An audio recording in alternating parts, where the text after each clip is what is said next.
Hello दोस्तों। तो आज हम देखेंगे कि क्या हुआ ऐसा मार्केट्स में, क्यों इतना बड़ा फॉल आज हमें मार्केट में देखने को मिला है। सेंसेक्स ऑलमोस्ट ऑलमोस्ट तो क्या ही पूरी 1000 पॉइंट फॉल की है। एंड निफ्टी भी करीब 300 350 पॉइंट फॉल दिखा रहा है। यहाँ पे आप चार्ट पे देख सकते हैं काफी क्लियरली, ये एक बहुत ही बड़ा बेरिश कैंडल बना है। बेरिश एनगल्फिंग तो काफी क्लियरली दिख रहा है हमें, क्योंकि इसने अपनी पिछली बनी ग्रीन कैंडल को तो पूरी तरह से खाया है। उसके बाद भी ये काफी नीचे जाके बंद हुआ है। एंड ऐसे पैटर्न हमने यहाँ पास्ट में देखे हैं। जैसे ये वाला कैंडल ऑलमोस्ट सिमिलर टाइप का ही बना है, जहाँ पे इसने पिछले ग्रीन कैंडल को खाया है। उसके बाद हल्की सी हमें कवरिंग दिखी है, and उसके बाद भी बट ये फिर काफी नीचे आया था, वहाँ डाउन ट्रेंड सा बना था। बट उसके बाद ये अपने इस हाई को तोड़ के यहाँ पे ऊपर गया था, बट सस्टेन नहीं कर पाया।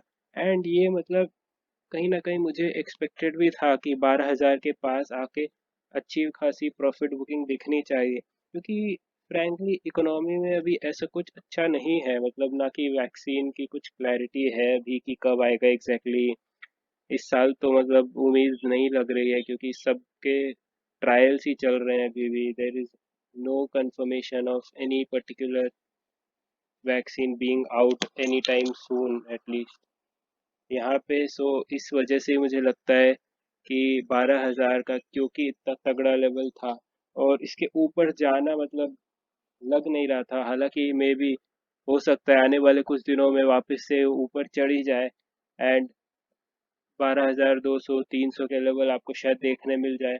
बट मुझे लग नहीं रहा वहाँ सस्टेन करेगा एटलीस्ट अभी तक। ऐसा तो मुझे कुछ नहीं लग रहा, क्योंकि आज की प्रॉफिट बुकिंग के बाद भी काफ़ी मतलब वही लग रहा है कि ये मतलब अच्छी लेवल्स है जहाँ से हमें थोड़ा कॉशियस हो जाना चाहिए एंड स्टॉक स्पेसिफिक रहना चाहिए। ये मैं काफ़ी टाइम से यही कह रहा हूँ कि स्टॉक स्पेसिफिक रहिए, ना कि इंडेक्स को फॉलो करिए। और देखते हैं कि आज एक्चुअली काफ़ी रीजंस भी है जिस वजह से ये फॉल आया है, ना कि सिर्फ हमारे 12,000 के लेवल पे आने पे। एक तो काफी बड़ा पॉइंट है कि ग्लोबल मार्केट सारे ही मतलब बेरिश है। यहाँ पे हम देखेंगे why Sensex fell over 1,000 points today, brutal sell off wipes out 6 days of gains. इस चार्ट में काफी क्लियर है कि यहाँ पे मार्केट्स काफी बढ़ी रही थी डेली बेसिस पे। तो यहाँ पे इस वजह से ही लिखा है। चलिए आगे देखते हैं। एक मिनट में इसमें साइन इन कर लेता हूँ।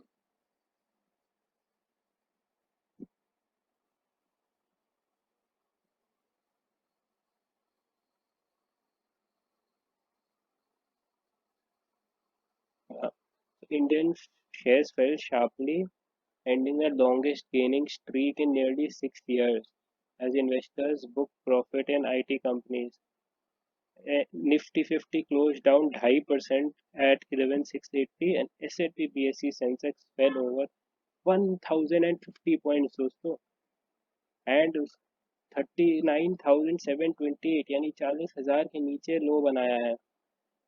Gains in bank and IT stocks this month helped Indian equities rise for 10 straight sessions, क्योंकि आईटी स्टॉक्स के रिजल्ट्स भी आने की उम्मीदें थी एंड अच्छी रिजल्ट्स आई भी है, तो आईटी स्टॉक्स की वजह काफ़ी बुलिश थे।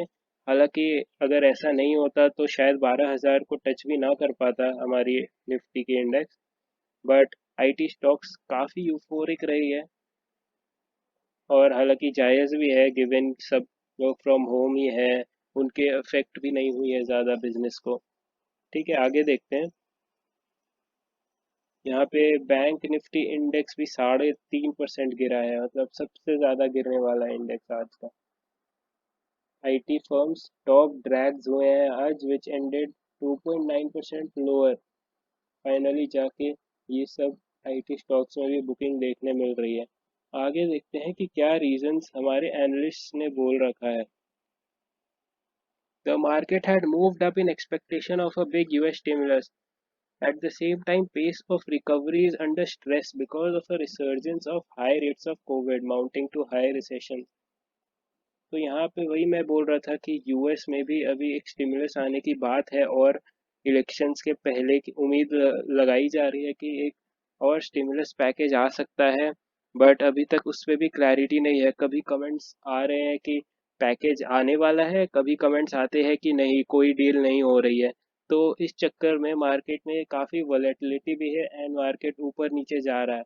कहीं ना कहीं ये एक रीज़न भी था जहाँ पे आज मार्केट्स ने काफ़ी बड़ा फॉल दिखाया, क्योंकि अब ऐसा लग रहा है कि स्टिमुलस इलेक्शन के पहले तो आने की उम्मीद काफ़ी कम है, जो कि पहले जिसकी एक्सपेक्टेशन काफ़ी ज़्यादा थी भी।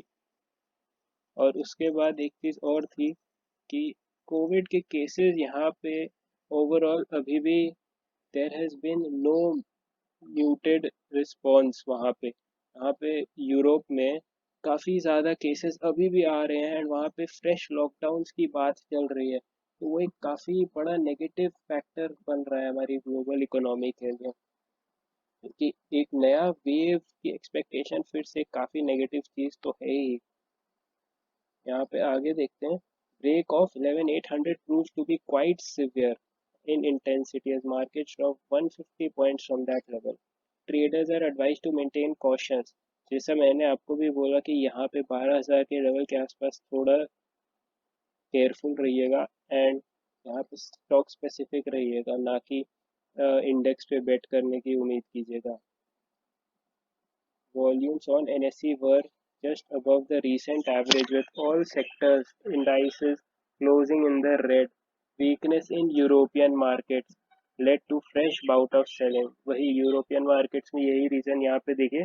European stocks slumped with investors concerned about impact of second wave of coronavirus without any imminent stimulus to cushion the blow. एकदम सेम रीजन जो मैंने आपको बताई कि यूरोप में एक वापस से वेव ऑफ कोरोना वायरस का आने का लग रहा है सीन, तो इस वजह से विदाउट एनी कुशन, मतलब वहाँ पे मतलब उम्मीद भी नहीं है कि और कुछ स्टिमुलस की पैकेज कोई हेल्प आएगी from the side of the central banks to assist. And ये दोनों रीजंस मिला के काफ़ी नेगेटिव impact क्रिएट कर चुके हैं मार्केट्स में। Stalled vaccine trials and Brexit clouds also played a part in sentiment weakening. तो ये मेन एक रीज़न और भी है कि वैक्सीन की भी कोई क्लैरिटी नहीं है, जैसा कि मैंने आपको बताया। ये एकदम सेम टू सेम ऐसे आर्टिकल में लिखा है, मैंने तो अभी आपके सामने ही खोल रखी थी ऐसे article. A large bear candle could result in more weakness if Nifty does not stop falling in the next 1-2 days. On falls, the Nifty could take support in the 11,522 से 11,605 के बैंड। तो वही जैसा मैंने आपको पहले बोला है कि निफ्टी 11,600 के आसपास आके एक बार फिर सपोर्ट ले सकती है एंड वहां से फिर ऊपर की तरफ जा सकती है। बट मैं उसको ज़्यादा ऊपर अभी जाते हुए नहीं देख रहा हूँ। एंड आई थिंक कि एटलीस्ट अभी तक इलेक्शन जब तक नहीं होते, निकलती नहीं है पीरियड, फिर वैक्सीन्स की कुछ क्लैरिटी एंड जो स्टिमुलस पैकेज आने की बात है, तो बेसिकली ग्लोबल मार्केट्स में भी कुछ इम्प्रूवमेंट अगर देखने को मिलते हैं तो ही आई थिंक हमारी मार्केट थोड़ी वापस से एक 12,000 के लेवल को टेस्ट कर सकती है। मे भी 12,000 200 300 के लेवल तक शायद वो जा सकती है, बट आई डोंट थिंक, मुझे नहीं लग रहा कि वो सस्टेन करेगा वहाँ पे। तो मैं again and again I request you all to be very cautious and be stock specific, या मे भी आप चाहो तो वेट कर लो थोड़ा, बिकॉज मतलब ऐसा लग रहा है कि इस साल का तो हो गया, जितना मार्केट को चढ़ना था वो चढ़ चुका है। अब ये देखना भी इम्पोर्टेंट रहेगा कि एक ग्लोबल मार्केट्स कैसे रिएक्ट करती है इलेक्शंस में यूएस के। कौन जीतेगा, ट्रम्प या बाइडेन? हालांकि अभी तो पोल्स काफ़ी क्लियरली बाइडेन की तरफ इशारा कर रही है। ऑल्दो फन फैक्ट यही है कि 2016 के इलेक्शंस में भी पोल्स ने हिलरी क्लिंटन को काफ़ी काफ़ी बड़े मार्जिन से विनर ऑलरेडी डिक्लेयर कर ही दिया था।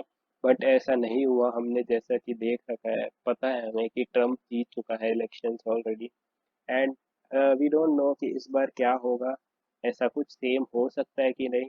बट देखना यही है कि क्या मार्केट रिएक्ट करता है, किस तरह से मार्केट रिएक्ट करता है टू इलेक्शंस। ऑल्दो कहीं एनालिस्ट ने ऐसा बोल रखा है कि मे बी मार्केट्स में, इक्विटी मार्केट्स में अगर बाइडेन जीतता है तो एक बार के लिए सेल ऑफ आ सकता है, बट फिर वो रिकवर कर जाएगा। तो this is something that we should watch out for and keep in mind कि आने वाले टाइम में काफ़ी इम्पोर्टेंट चीज़ें हैं। एंड ग्लोबल मार्केट्स का इम्पैक्ट हमारी इकोनॉमी की मार्केट्स पे, निफ्टी सेंसेक्स पे काफ़ी बड़ा हो सकता है। मतलब उनकी को रिलेशन, उनकी दोनों के बीच में रिलेशन काफ़ी स्ट्रांग हो सकता है इस मोमेंट पे, बिकॉज यूएस में काफ़ी इम्पोर्टेंट चीज़ें होने वाली है आगे। तो बस देखते रहिए, इसको ट्रैक करिएगा एंड बस just be cautious with your position. So thank you friends for listening. Subscribe to my channel and stay here for further updates.